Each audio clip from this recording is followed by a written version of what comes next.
Hello everyone. In this video, I am going to teach you Chapter 7 Directing Element Motivation. After watching this video, you will be able to understand and learn the contributions of Abraham Maslow, his need hierarchy theory of motivation. Happy employees makes a company grow and prosper. Employee motivation is vital for every type of organization. Since motivation is highly complex, many researchers have studied about motivation from several dimensions and developed some theories. These theories help to develop understanding about the motivation phenomenon. Among these, Maslow's need hierarchy theory is considered fundamental to understanding of motivation. Abraham Maslow, born in the year 1908 on April 1, was an American psychologist raised in Brooklyn, New York, and died in June 8, 1970. He is also known as the father of humanistic psychology. Before Abraham Maslow, the psychological world was focused on behaviorism and psychoanalysis. One of the Maslow's most important contributions to psychology was his theory of human needs, developed in the late 1960s. This theory explained that human needs were hierarchical in nature. He believed that humans strive to reach the highest level of their capabilities. Abraham Maslow, a well-known psychologist, in a classic paper published in 1943, outlined the elements of an overall theory of motivation.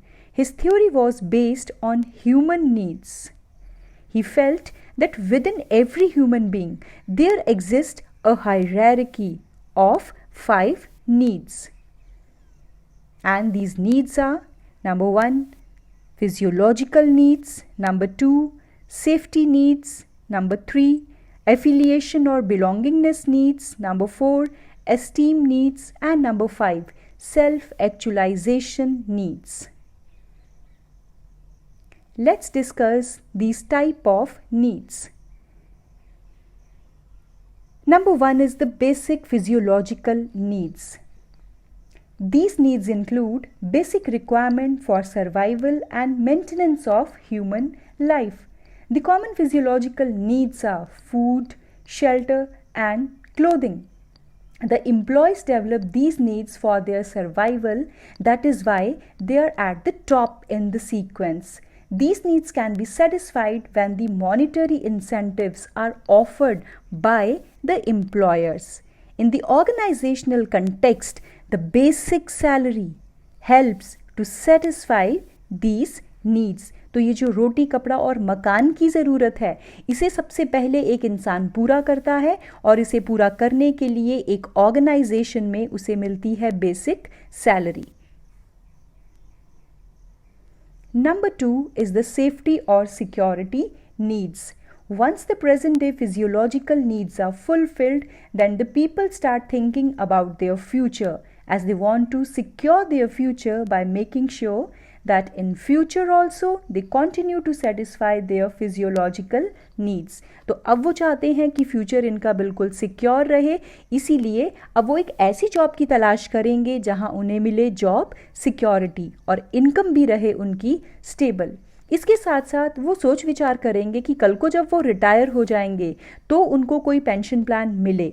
इसीलिए अब बात आती है security की. तो security बहुत ज़्यादा ज़रूरी है. एक बार जब आपकी फिजियोलॉजिकल नीड्स पूरा होना शुरू हो जाती हैं तो अब इंसान किस नीड के बारे में फोकस करता है? That is the security needs. आपको प्रोटेक्शन चाहिए, सिक्योरिटी चाहिए. किस चीज़ में? फिज़िकल भी और इमोशनल भी. तो फिज़िकली भी आप चाहते हैं कि आप बीमार ना हों, जो जॉब आप जहाँ करते हैं वो इन्वायरमेंट आपके लिए सेफ़ होना चाहिए, हेल्दी होना चाहिए. इसके साथ साथ आप ये भी चाहते हैं कि आपको इकोनॉमिक सिक्योरिटी भी मिले, आपकी जो फ्यूचर में होने वाली इनकम है वो बनी रहे और जॉब आपकी रहे secure. Third is the affiliation और बिलोंगिंग नीड्स. इसका मतलब होता है कि एक बार जब आपकी जो फिजियोलॉजिकल नीड्स हैं या सेफ्टी नीड्स हैं जब वो पूरी होना शुरू हो जाती हैं, तो एक इंडिविजुअल चाहता है कि मुझे एक ऑर्गेनाइजेशन में मेरे भी जो एक फ्रेंड्स हैं वो होने चाहिए, मेरे जो रिलेशनशिप हैं वो अपने सीनियर्स के साथ, जूनियर्स के साथ कॉर्डियल होने चाहिए, मैं पार्ट होना चाहिए एक इनफॉर्मल ऑर्गेनाइजेशन का भी। एक ऑर्गेनाइजेशन में फॉर्मल ऑर्गेनाइजेशन भी होती है और इनफॉर्मल भी होती है। जो फॉर्मल है वो तो ऑर्गेनाइजेशन ने आपको दी, आपकी जो जॉब स्टेटस के बेसिस पर है वो क्रिएट हुई, आपके सुपीरियर और सबॉर्डिनेट का रिलेशनशिप। इसके अलावा इनफॉर्मल भी होती है जो आप अपनी चॉइस से बनाते हैं, आप एक टीम वर्क में रहते हैं, आपका एक फ्रेंड सर्कल होता है, आप चाहते हैं फॉर्मल इनफॉर्मल गेट टुगेदर्स हों, तो उसमें आपको क्या मिलती है, बिलोंगिंगनेस की नीड पूरी होती है।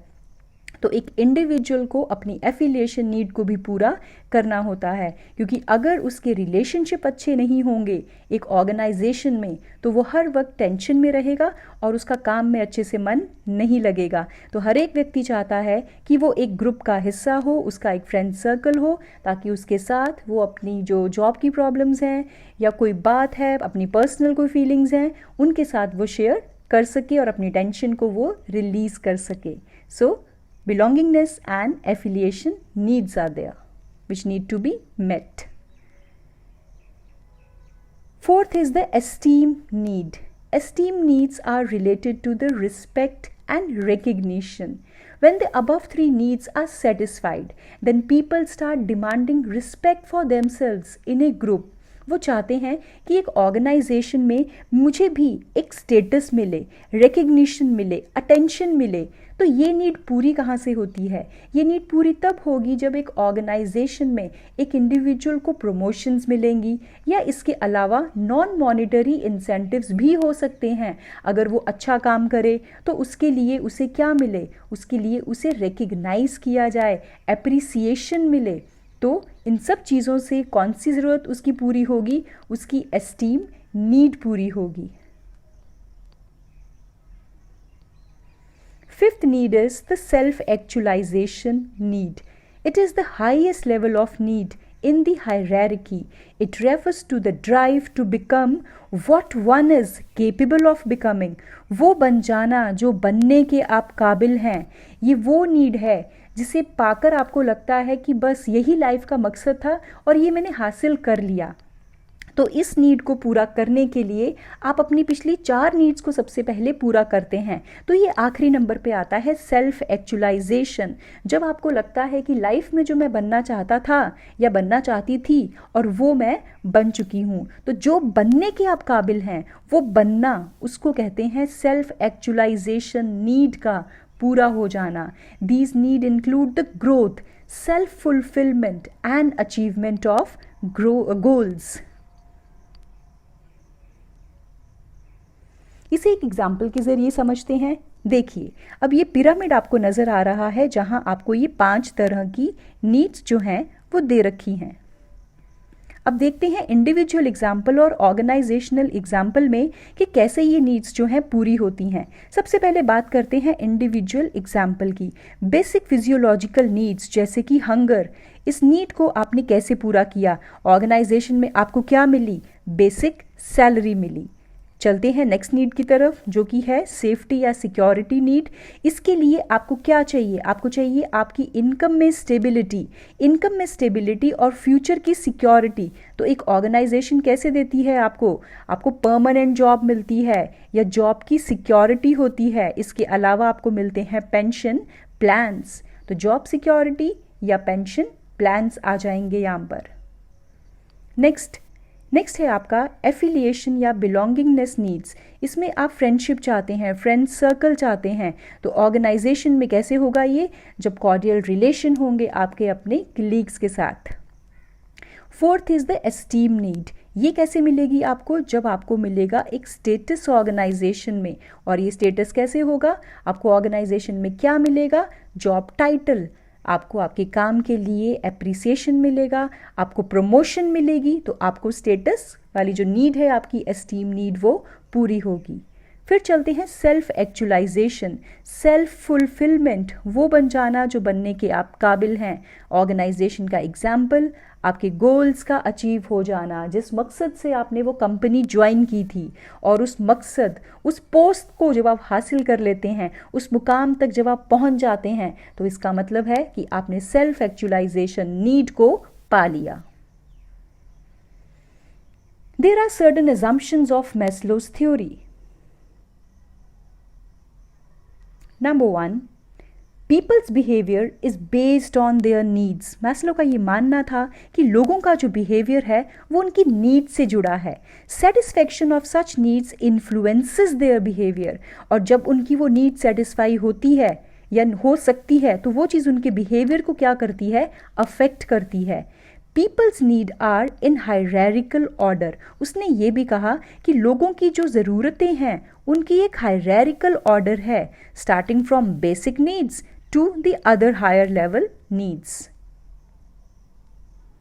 Next is a satisfied need can no longer motivate a person.